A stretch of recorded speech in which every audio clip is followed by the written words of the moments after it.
I was always quite loud and energetic growing up.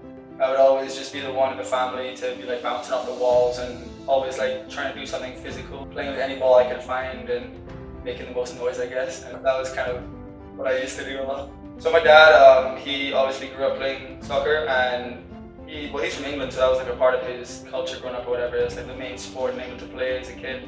So when I was first born, like my first memories of playing was him, before I could walk, like holding me by my armpits and like dragging my feet over the ball before I could even like stand up properly. So he was like making me kick it. I had no choice. He got me into it, not only dragging me over the ball, but like that's all he would watch on TV at home. So he'd always like sit me down next to him and TV would be on and we'd be watching the games for the weekend or whatever. The weekend, for example, was a main day, and we would be Friday, I'd go to watch him play. Saturday, it'd be my turn to play with the team that I joined. And then Sunday, we would like watch the games that were on or whatever the case may be. And then Monday, it was back to the same routine at school. He'd take me to training, we'd watch the training, and then we'd go home, talk about the training.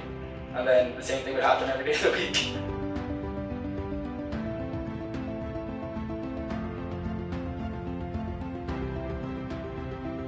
We trained at the training ground, like the Chelsea training ground, and we saw all the first team professionals, academy players, everyone there training, so it was really like motivating. And we got trained for a couple of months by Frank Lampard, who's like a Chelsea legend, and that was even more motivating for me because I realized like it's kind of like on the tip of my tongue, but I'm just not there yet, but I'm like mixing with the right people to get me to that next step.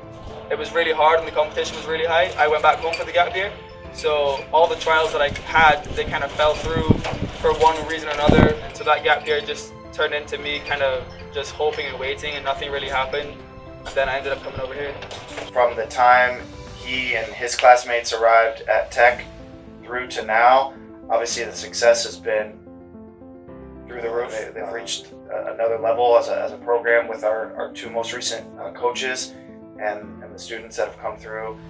I'm not sure that even a really good team for the next 5 or 6 years is going to have anybody that achieves these levels of success. It's hard to imagine him not continuing to be considered as one of the most successful individual students that we've ever had in the program. Even 20 years from now, looking back, his name will still be there with some of those things that he's achieved. The games, the wins, the championships. I mean, it's hard to imagine that level of success ever happening again. I'll start out by saying I didn't really come into college like thinking, right, this is going to be my time to try and break records for the school, this and that. But from the first game that I was here for, coach threw me in and I scored that game. I pretty much played every game that the team had except for 1 or 2 that I had injuries. But other than that, I was involved in every game in some way or another. That's what I tried to like work for, I guess, like in training and stuff. I never wanted to just sit here and watch the team play. I always wanted to be one of the ones involved some way or another. He always just comes up with things at the right time and when the team needs it. But he scored goals, provides assists, and I think just for me, it's his unselfish nature, his attitude, the way he kind of carries himself at training, and the way his teammates surround him. He's just a player and a person that people like to be around. Brendan's actually my housemate. He's in the bedroom next to me. All of a sudden, like someone he'll find something funny and then he'll just light up.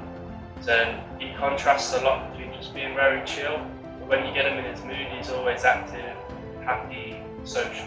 He's definitely a warrior. He's somebody that is a perfect match for what we hope our students to be. He's unselfish, he works hard, he supports his teammates, he supports his classmates and the institution, and I think when he wears the uniform, he's representing Indiana Tech perfectly.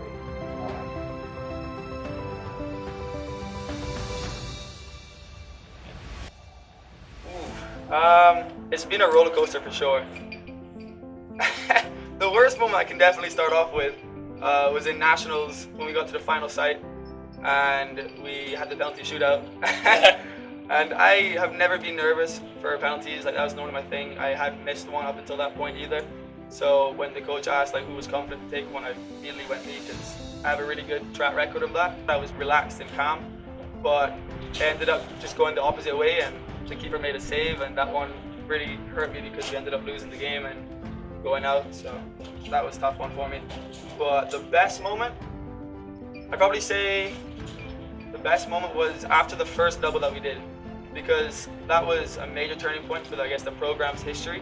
The first trophy we're like excited about, and we said, okay, that's good and all, but we have one more to focus on. And then when we ended up winning that, I was like we've actually done it.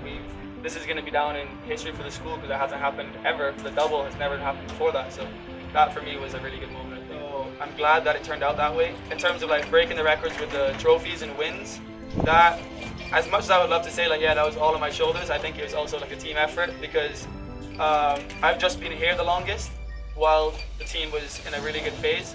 But it was everyone, I guess, in the team that like came and left in those years, and I was just glad that I was here for all of it.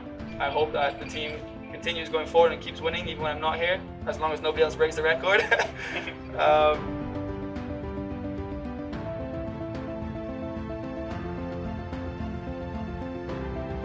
I would just say keep taking risks, I guess, in life, because that's one of the things that has got me as far as it has today. So why would I stop now and like just play it safe, I guess, by the book? Like it wouldn't get me anywhere.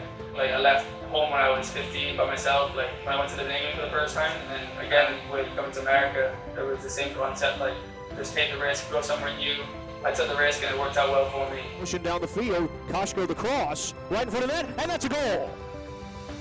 Brendan Sidaway puts it in.